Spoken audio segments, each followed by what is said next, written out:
কি গো, তুমি ঘুমটা দিয়ে রাখছো? আজকে তো ঘুমটা দেওয়ার সময় না, আজকে বাসর ঘর আমাদের। আজকে আমরা দুজন দুজনের সাথে কথা বলবো, একত্র হব, পরিচিত হব। আসলে কি, আমি 40টা বছর বিদেশ ছিলাম। এই বিদেশটার সময় কাটাতে কাটাতে কখন যে বিয়ের সময় গেছে গা, আমার টেরই পাইনি। যাই হোক, এই দেশে এসে ভাবলাম যে একটা বিয়ে করার দরকার। তাই তোমার মতো একজন সুন্দরী যুবতী আমার ভাগ্যে কপালে আসলো। আমার তো বিশ্বাসই হচ্ছিল না তোমার মতো এত সুন্দর একটা বউ আমি পাবো। আহ, আমি জীবনটা সার্থক। আমার আমার জীবনটা সার্থক। দেখ, তুমি চিন্তা করো না। হ্যাঁ, আমি তোমার যথাযথ সব দেওয়ার চেষ্টা করো। তোমার কোনটা কমতি রাখবো না। খালি একটু বয়সটা বেশি, তো ওইটা তুমি মাইনে নিও, কেমন? হ্যাঁ। আপনি কোনো চিন্তা করেন না। আমি তো সব জানি শুনে আপনারে বিয়ে করছি না। আর আপনি তো আমার সম্পর্কে সব কিছুই শুনছেন। হ্যাঁ। এর আগে আমার একটা বিয়ে হয়েছিল, বাসর রাতেই আমার স্বামীটা মারা গেছে। তারপরে আপনার সাথে আমার বিয়ে হলো। ঠিক। আসলে এটা তোমার কপালে নেই সেই স্বামী। কপালে মনে হয় আমারই ছিলে তুমি, সেই কারণে আমার বউ হয়ে আমার ঘরে আসছো। যাকে আমাদের সংসার আমরা সুন্দরভাবে চালাবো। আমাদের 2-4টা সন্তান তাড়াতাড়ি আনতে হবে দুনিয়াতে, নাহলে বড় কবে করব, তাই না? আমরা এটা দেরি করব না। আমরা এখন থেকে সন্তান আনবো। তাহলে বউ, চলো আচ্ছা, বাসর ঘরটা আজকে। আমরা কি এইভাবে সারা রাত গল্প করে কাটাইবো না অন্য কিছু করব? এই তো শুরু করবো, চলো।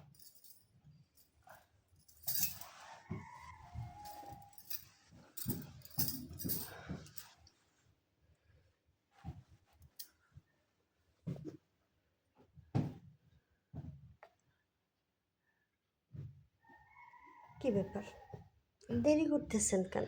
কাছে আসেন। আগে তোমাকে একটু দেখে নিই। এত সুন্দর, এত সুন্দর শরীর, এত সুন্দর বডি, এটা কি শেষ করা যাবে? শুধু আগে দেখি।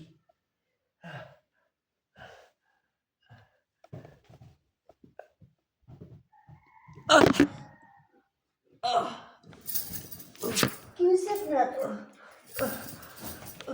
এরকম করতেছেন কেন? মুখে ব্যথা। মুখে ব্যথা? হঠাৎ করে ব্যথা হলো কি জন্য? কি করবো এখন আমি? এই শোনেন, শোনেন, কথা বলেন। কেউ কেউ আছে? একটু এদিকে আসেন তো, কেউ আছে? কি হয়েছে ভাবি? কি হয়েছে ভাইয়ার? কি হয়েছে? দেখো, তোমার ভাই কথা বলতেছে না, দেখো। আল্লাহ, ভাইয়ার কি হয়েছে ভাবি? কিভাবে হলো এরকম? আমি জানি না, হঠাৎ করে বুকে ব্যথা, আর কথা বলতেছে না। ভাইয়া, ভাইয়া কথা বলো তুমি। ভাবি, ভাই এর আগে 2বার স্ট্রোক করছিল। ভাইয়া, ভাইয়া তুমি কথা বলো। ভাইয়া তোমার কি হলো? ভাইয়া তোমার যদি কিছু হয় আমি কোথায় যাব? তুমি ছাড়া তো আমার কেউ নাই ভাইয়া। ওঠো ভাইয়া, ওঠো, কথা বলো। ভাবি, ভাবি আমার ভাই কি হয়েছে? তুমি কি করছো আমার ভাই? ভাইয়া ওঠো।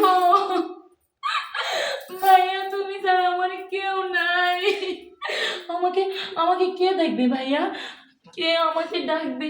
কে খাবার নিয়ে এসে বলবে তোমা, এটা তোর জন্য আমি খাবার নিয়ে আসছি? ভাবি, আমার ভাই ছাড়া কেউ নেই। আমার বটগাছ শুধু আমার ভাইই ছিল। এখন তুমি তোমার কি ভাবতেছো? আমার কথা ভাবতেছো না? সে তো আমার স্বামী ছিল। আমারও তো কষ্ট লাগতেছে। এই প্রথম আমি বাসর ঘরে আসলাম, দেখো, আমি এখনো শাড়ি খুলে নাই, এখনো সবকিছু আমার শরীরে আছে, আমার স্বামীটা নাই।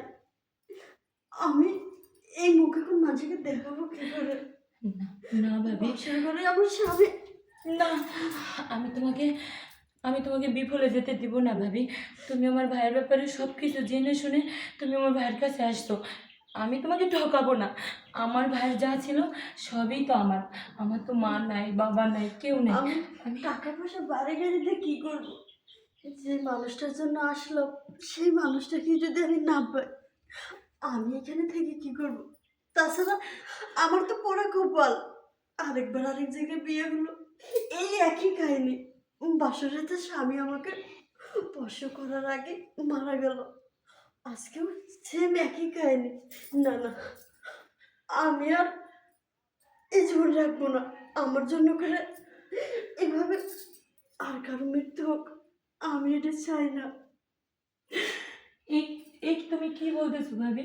তোমার কারণে আমার ভাই চলে গেছে? না, নিজেকে কখনো অন্যের জন্য অপরাধী করবে না, না, না। এটা তো ভাগ্য।